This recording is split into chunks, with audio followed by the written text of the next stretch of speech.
साई राम ओम गुरु। अध्याय 36 की निरंतरता। विष्णु प्रयाग कर्ण प्रयाग। राम शिव योगी। इस अनुभूति से ओम गुरु को एक और घटना का स्मरण हुआ। गंगोत्री से आगे जाकर थोड़ी और दूर एक छोटे से गांव में राम योगी तथा शिव योगी रहते हैं। ऐसा विश्वास है कि वह गांव अपने आप में एक अलग ही संसार है। जहाँ सभी स्त्री पुरुष एक साथ रहते हैं, वहाँ के फल फूल वनस्पति भी भिन्न हैं। उस गांव में छोटी छोटी झोंपड़ियों में 7 योगी एक समूह में रहते हैं। उन योगियों की विशेषता है कि वे सदैव युवा रहते हैं, कभी वृद्ध नहीं होते।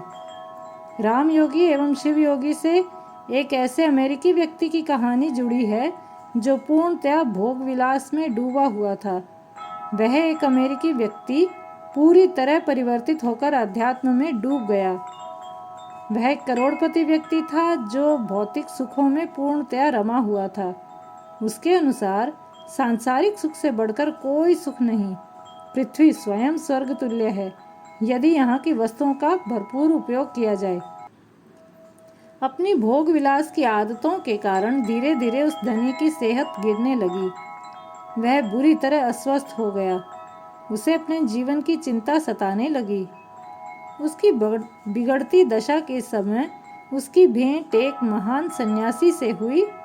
सन्यासी ने उस धनी को भारत जाकर जम्मू कश्मीर में रहने वाले कृष्णन नामक योगी से मिलने की सलाह दी। जीवन से इतना मोह रखने वाला वह अमेरिकी सन्यासी की बात मानकर तुरंत भारत आ गया।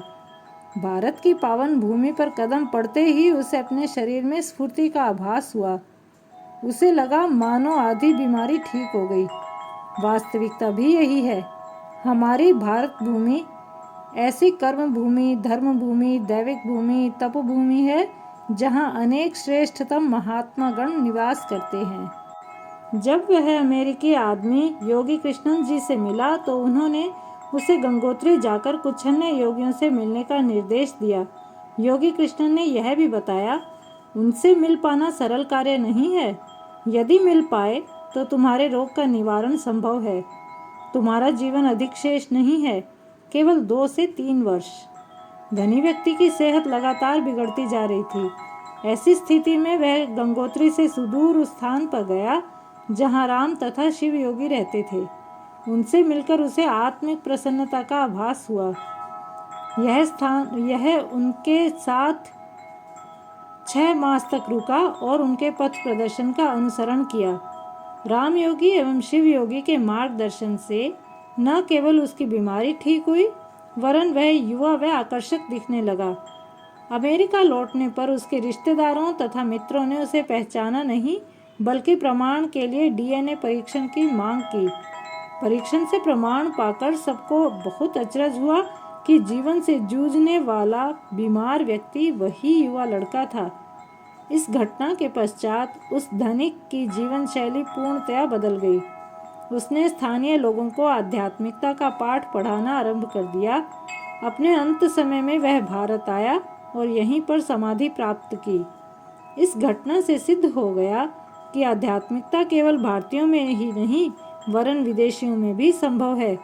भारतीय बनकर जन्म लेने से हम स्वतः ही अति भाग्यशाली बन जाते हैं। आवश्यकता है तो अपने अंतर्मन में दबी साधना को जगाने की। बद्री से लौटते समय एक गुफा में जापानी बाबा नामक योगी रहते हैं। उन्हें हिमालय के महान योगियों से आध्यात्मिक ज्ञान की प्राप्ति से उच्च स्थिति प्राप्त हुई है। हिमगिरी के सभी महात्मा ऐसे ही करते हैं, सबको आध्यात्मिक रूप से ऊंचा उठाने का प्रयास। किंतु हम मूढ़मती साधारण लोग ऐसी बातों पर विश्वास न करके इनकी पुष्टि में अपना समय गंवाते रहते हैं।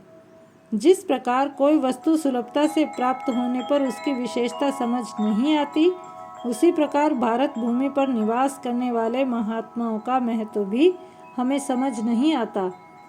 इस प्रकार की घटनाओं का इस पुस्तक में उल्लेख करने का प्रयोजन आध्यात्मिक साधना का स्तर बढ़ाना है।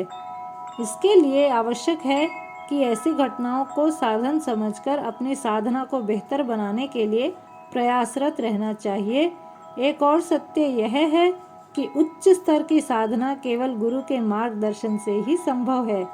उच्च स्तर की प्राप्ति के लिए आत्मिक इच्छा के साथ साथ गुरु के प्रति पूर्ण शरणागति नितांत आवश्यक है।